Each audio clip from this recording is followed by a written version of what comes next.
Welcome to the show, everybody. With me tonight, a couple of cats that have been with me since the beginning, since the actual old Icon days. Brandon Templeton out of Iowa and Brian Dickens from North Carolina. These guys have been around ever since the day that on Discord I said, hey, what if we started a league?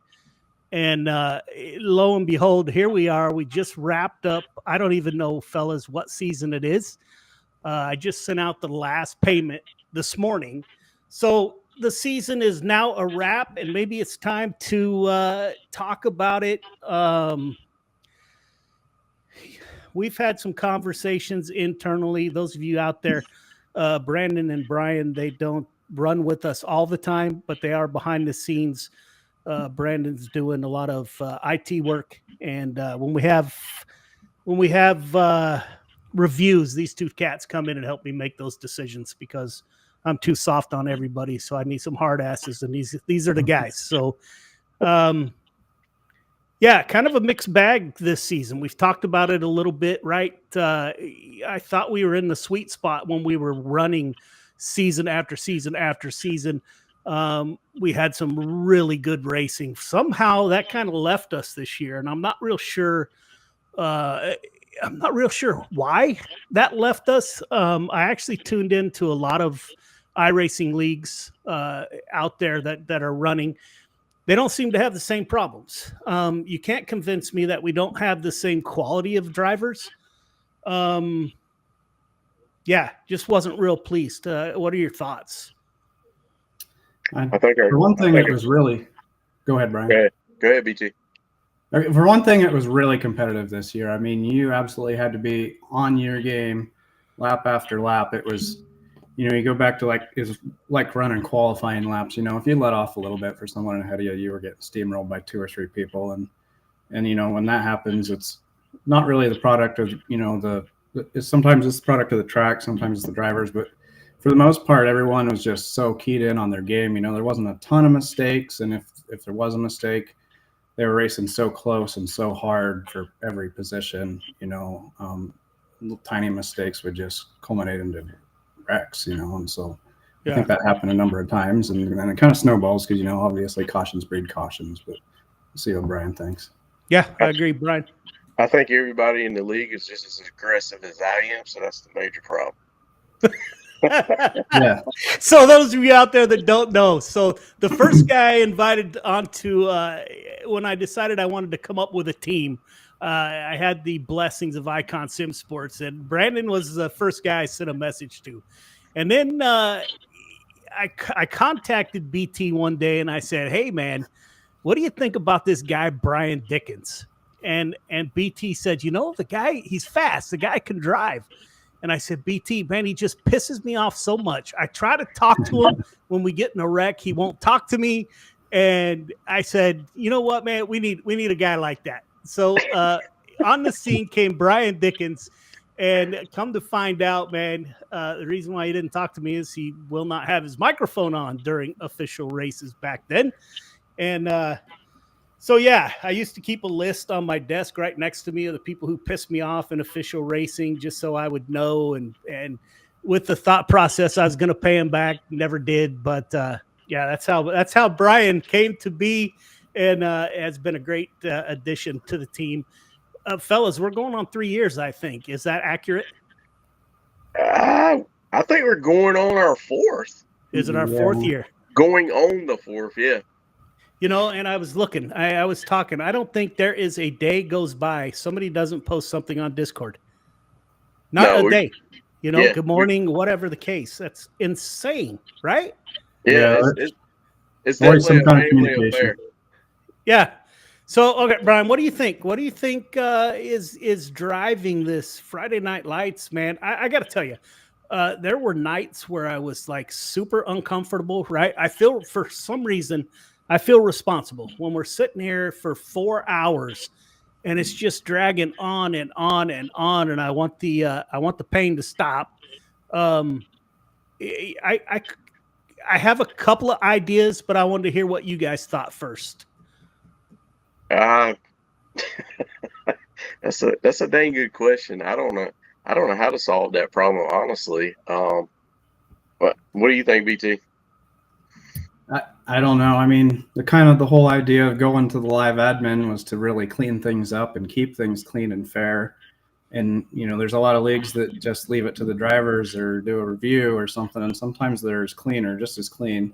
So I don't know. I'm not saying it's the admins, that it is or isn't that, or it'd be better without it or it isn't. But it'd be something to look at as maybe run some practice weeks in the off season. We've got a whole spring, summer, to kind of prepare for next season. So maybe throw together some races and do some different stuff. We've got time to work on things. Maybe we could look at some race format, maybe more single file, maybe different way of ordering the cars. I mean, one other thought I guess I've always had, we really give a high incentive to winning the race. So is it everyone running so hard because they have to win one? Maybe, I don't know if that's the case, but there's a lot of fast guys, not taking them away from anybody. There's just a lot of aggressive, really close racing, and in iRacing, it's not perfect. It happens in the real world too, but when you're dealing with internet and computers, net code, that comes into play a little bit. When you're trying to race inches apart, sometimes it just doesn't work on iRacing. Yeah. And also, so the reason why we came up with this, if you cats remember, was to do something a little bit different than what C2C did, right? Because they would only allow, back then it was drivers with a 2000 I rating. And my personal opinion was that was excluding a lot of drivers. And when we wanted to do this to hope to bring in the veterans out there that are going through some tough times, how can you have an I rating limit, right? So that was kind of the reason why we came up with this. Another thing was, with that I rating, we have had like weekly drivers with 700 I rating on the track with drivers with 7,000. And that is no exaggerations. That is 700. I can picture that driver in my head, and we have a few over 7,000. So a lot of times that doesn't play out well, I don't think. And I don't know, maybe it was a longer season that got to me, to where in the end, I was kind of glad it was over, man, to be honest with you. I was just like, oh my God. The last 2 weeks were awesome, right? Kokomo put on a great show. The Dash for Cash put on a great show. So we have until October to figure it out. I'm not really sure what the answer is. I know it was uncomfortable, and then we had fans, right? We talked about this too, in the messaging each other, and that got a little. It's good for TV, but not good for my TV. People getting on to each other, and so just, man, I don't know. We got to make changes. We talked a little bit about those. BT, back to the money. I'm not sure if the money is the right idea, right? Right.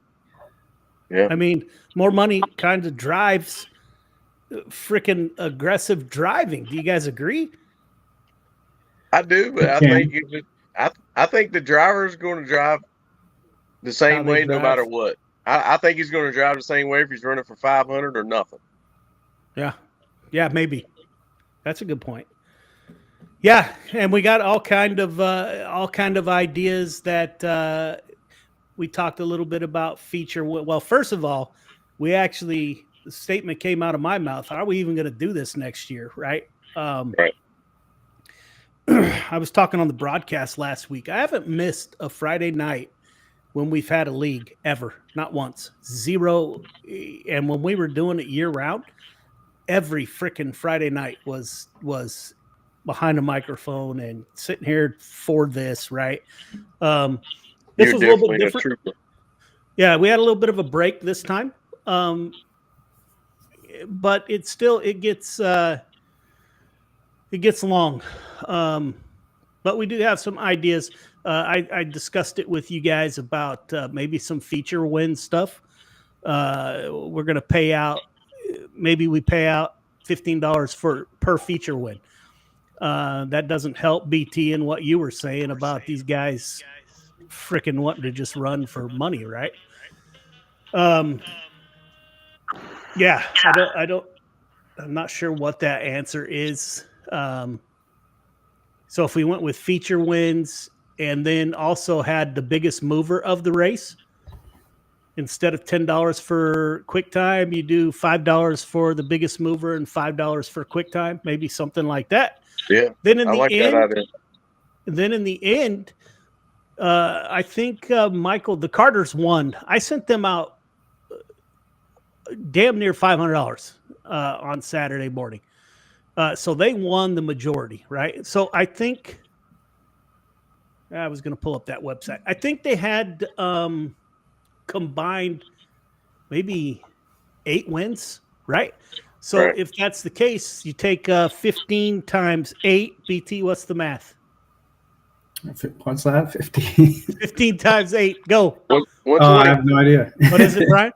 120. There you go. That's it? Yeah.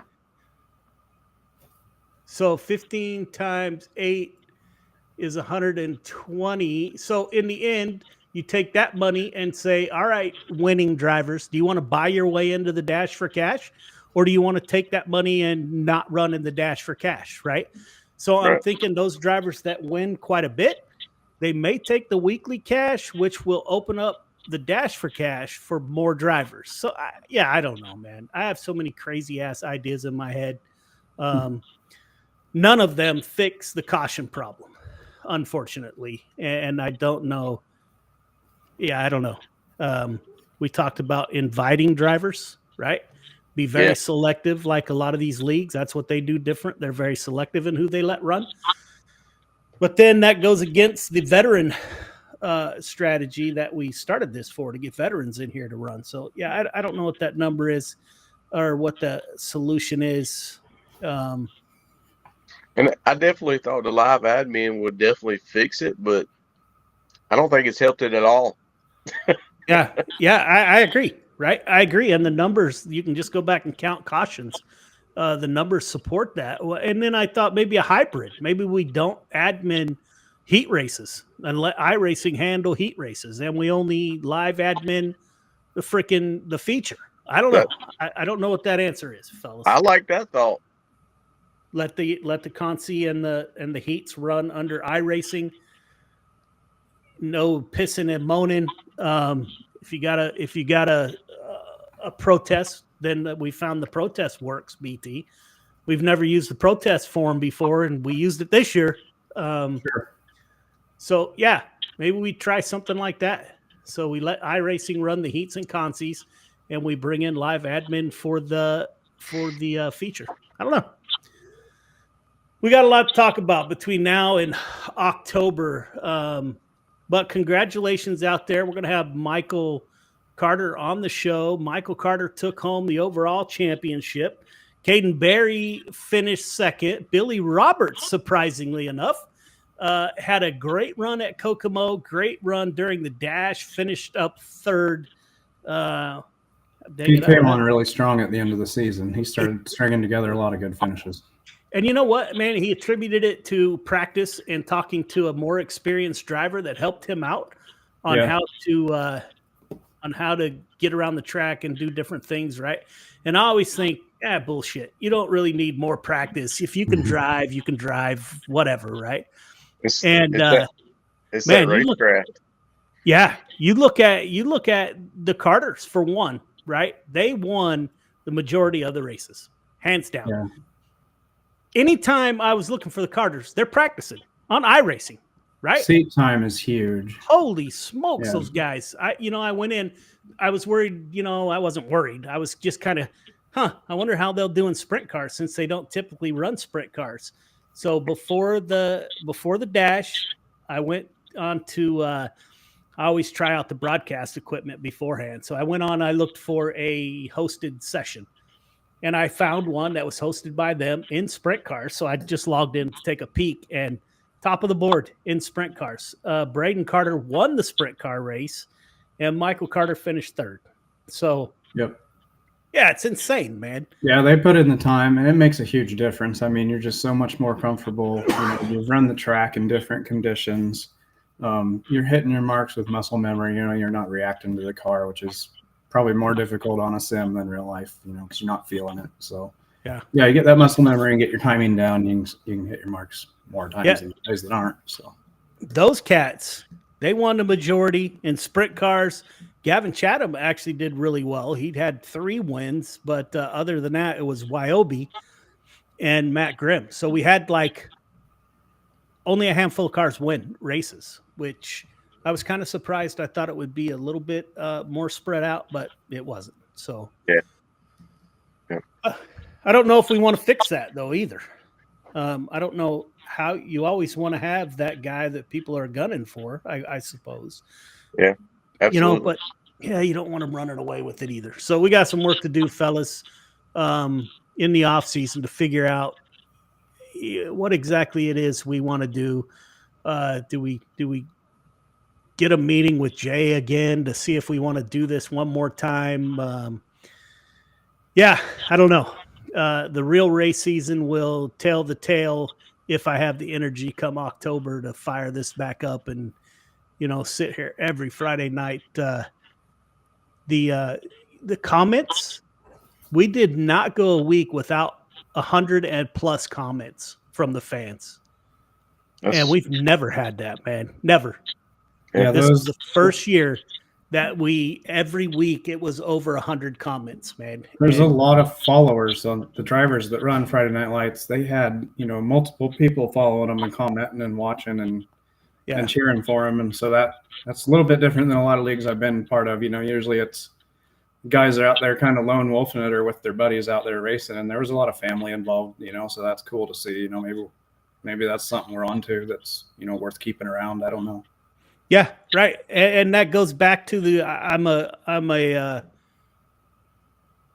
softy, I guess, when these guys mess up, right? I try to have personal relationships with every single driver in Friday Night Lights. I think it really makes a difference when you know these guys and gals, and I think it creates that family atmosphere that you're talking about, BT. And I think people buy into that. They want to be a part of it. But yeah, I don't know.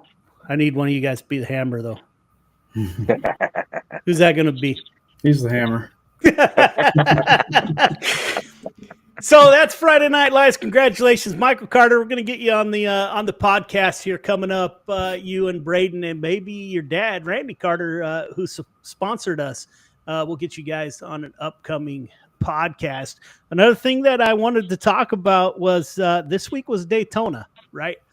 And you guys kind of stole the thunder. I do a lot of reading and not a lot of posting. Typically, sometimes I'll post, but not a whole bunch. And I started wondering, man, what the hell has happened to NASCAR? I used to not be able to. I could not go without watching a race, man. It was on my schedule. I'm watching a race. NASCAR's on. That's 3 hours. Anymore, man, I'm just like, I watched the Daytona 500, right? I don't know what it is, man. I have a couple of theories. One, the cars are freaking different, right? Back when they used to say you win on Sunday, sells cars on Monday, that doesn't happen anymore. So you can't buy one of those.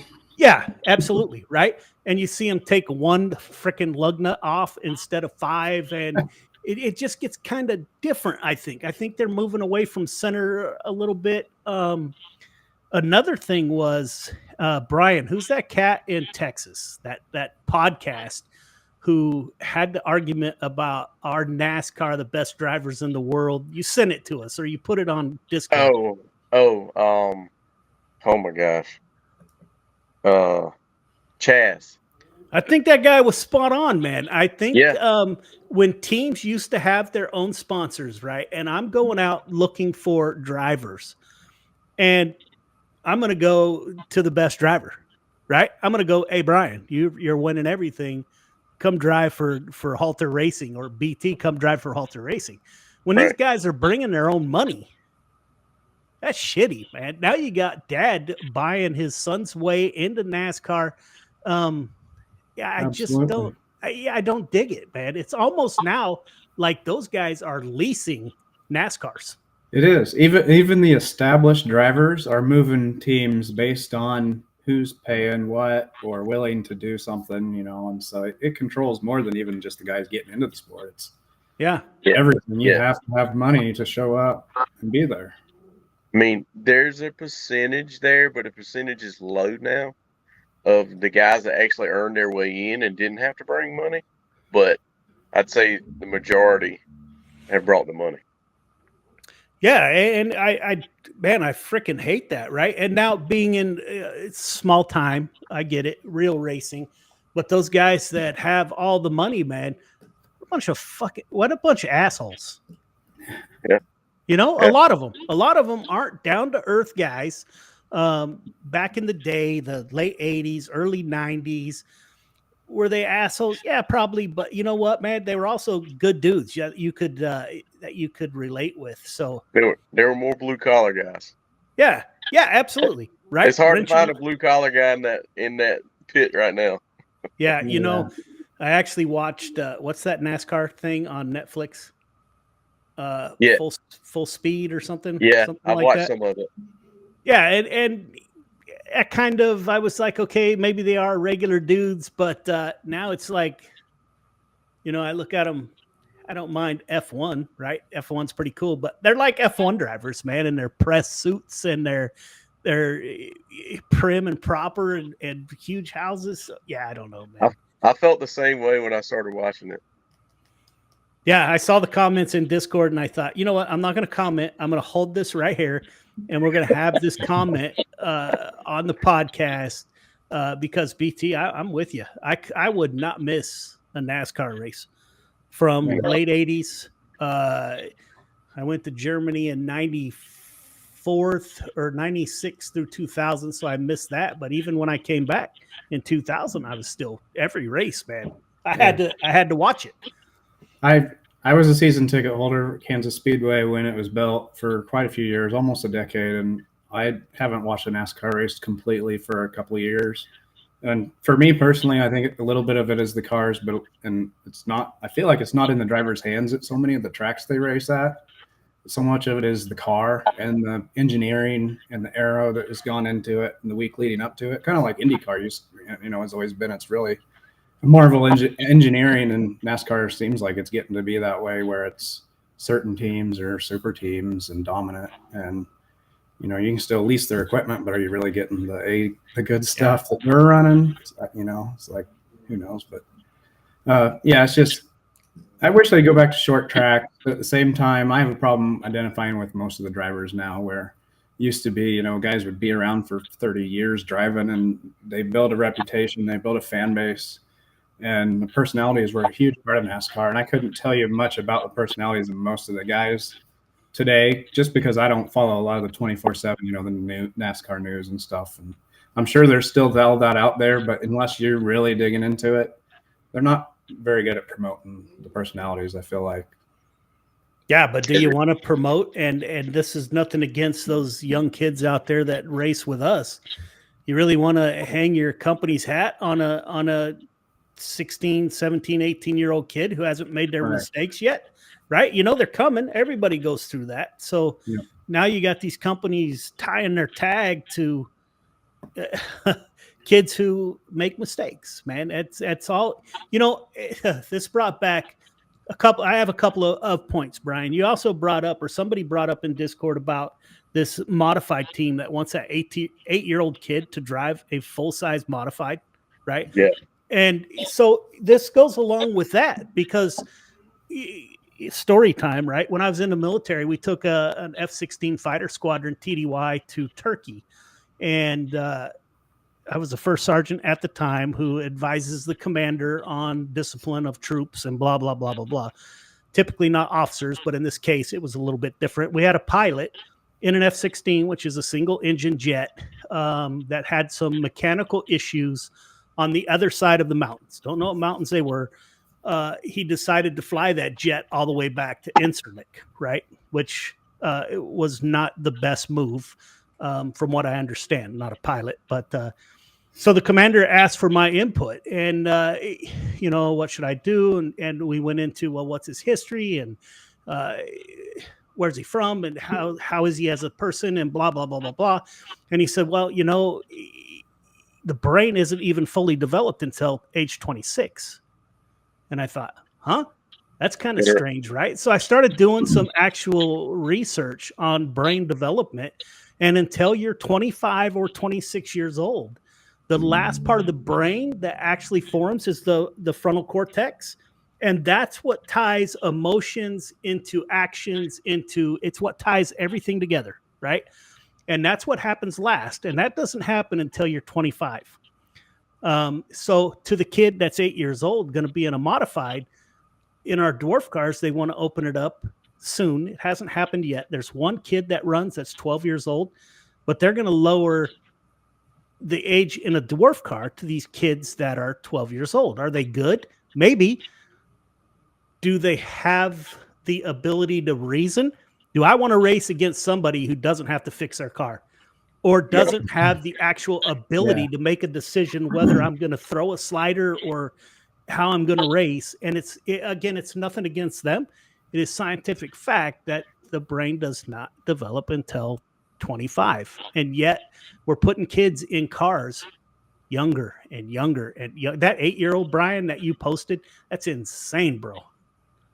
That's an interesting fact, though. I've never heard that, but that makes a lot of damn sense. You know, well, the average age of a military fighter pilot, take a guess.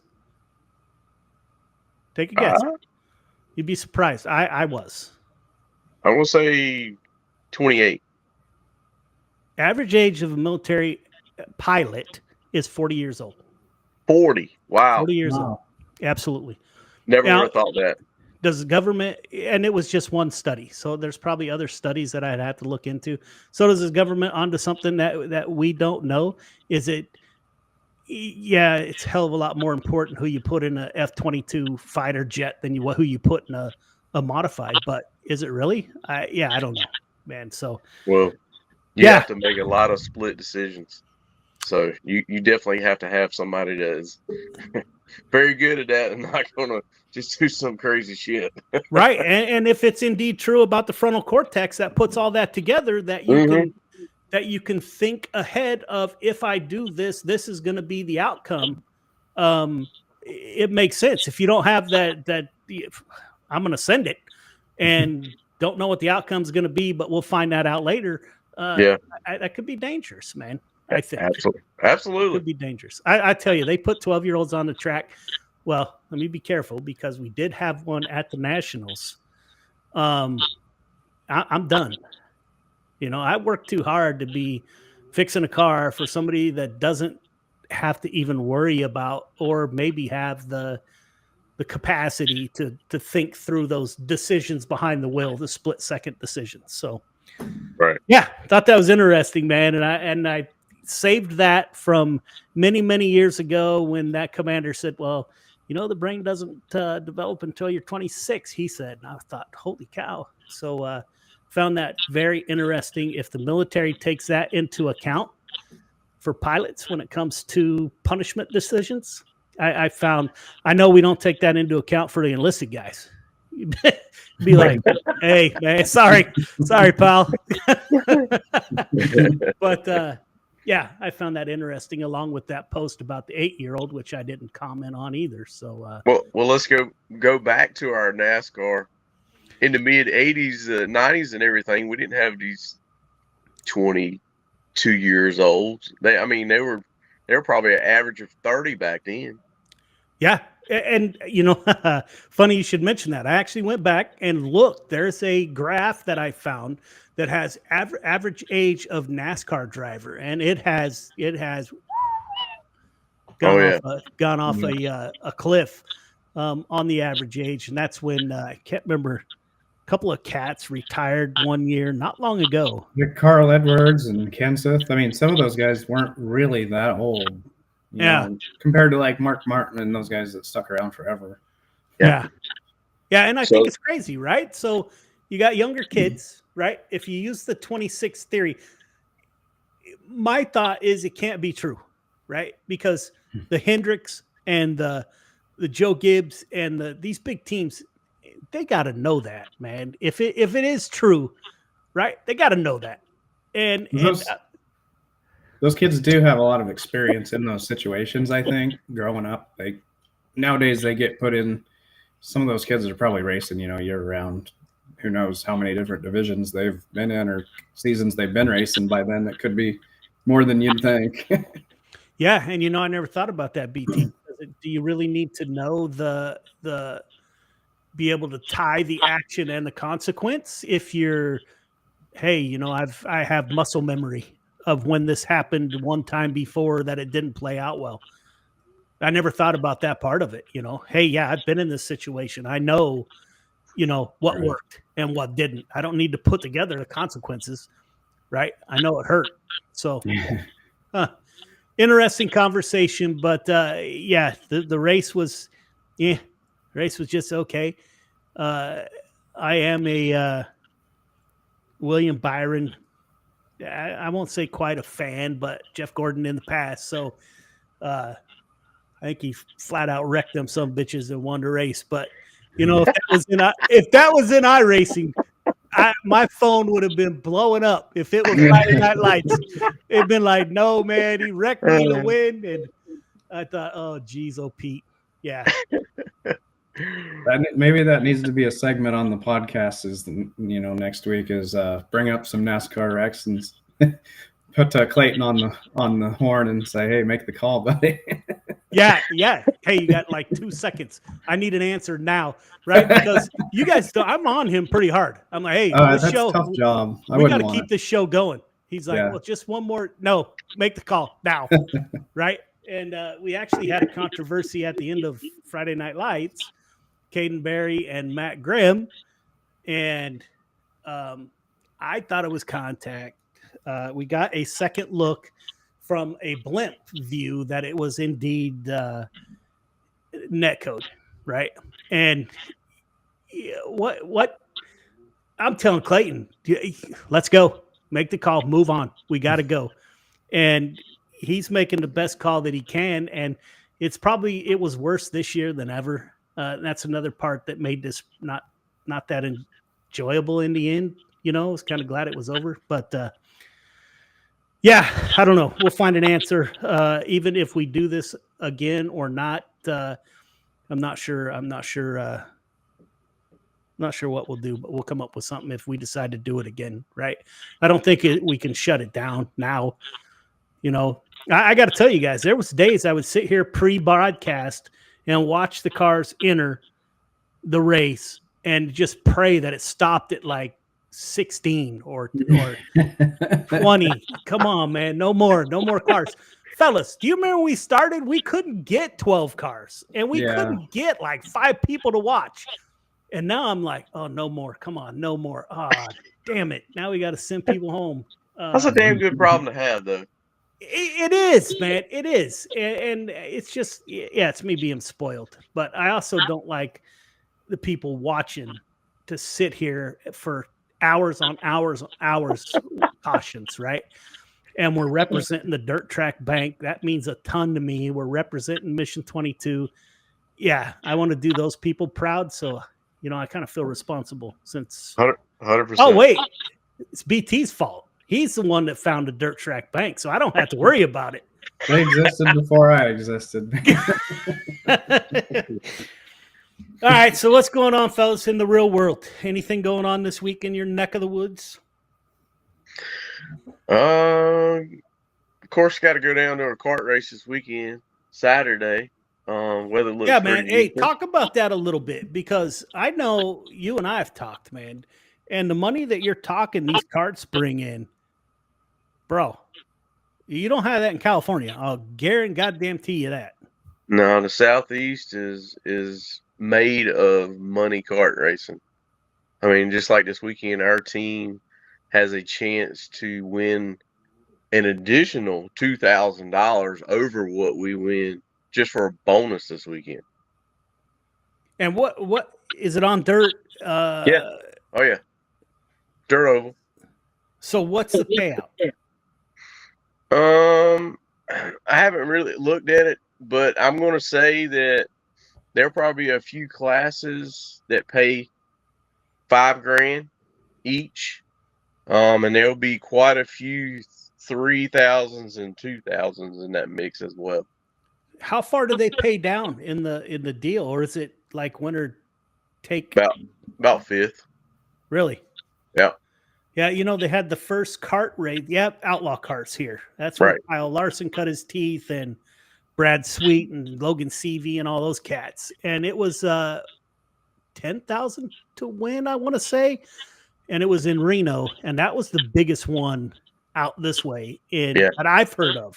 Now, maybe I haven't been paying attention, but no, I don't think they do it often, but I did. I watched that as well. So what else going on? You're going to kart races, BT. You're hanging out. We got our first race local. Sprint cars are going to be running at the local track. Our dwarf car, we can't catch a break, man. It's going to start raining, so it doesn't rain until next week. We're supposed to run March 1st and 2nd at Chico, and I think it's going to get rained out. But pretty big show in Chico on the 1st and 2nd of March. We can't catch a break. Every time we're supposed to get on the track, we've had rain. So when is the last time you've been on the racetrack, Joe? September, whenever that Nationals was. Wow. September 22nd, something like that. Yeah. I know you got to be itching. Oh, bro. Excuse me. I set the car up like, I don't even remember how long ago, right? Yeah. The car's been set up in the garage. Now my son's car, it's not set up. So he's smarter than I am. His is still, we got to do some welding on a Nerf bar, but his car's not ready. Mine, I'm just, I'll walk out and just look at it. I mean, how many times can you set a car up, right? Once it's set up. Joe's got it bad. Yeah, we bought all new tires, 2 sets of tires for each car, 2 sets of rims for each car. So, yeah, man, we're just waiting. You start it up, just to hear it run in the garage. And that ZX10 engine, it sounds good inside the car, in the garage with a header. But, what kind of fuel do y'all run? Got to be pump gas. Pump gas, okay. Got to be pump gas.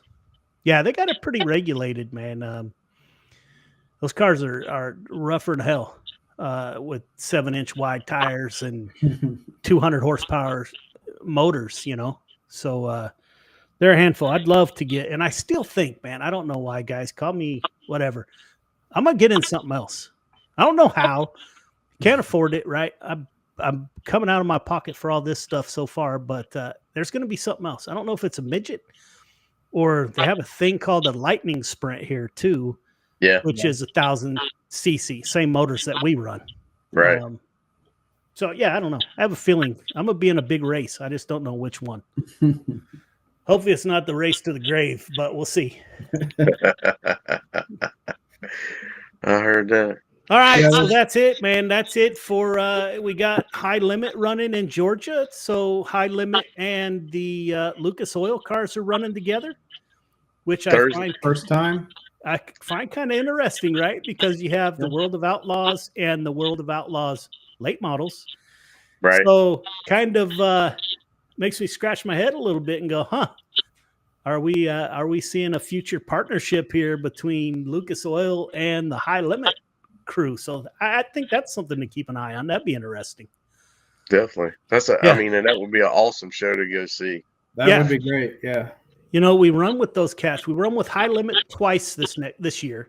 Once at Placerville and once somewhere else. I can't remember. And then the World of Outlaws guys at Stockton.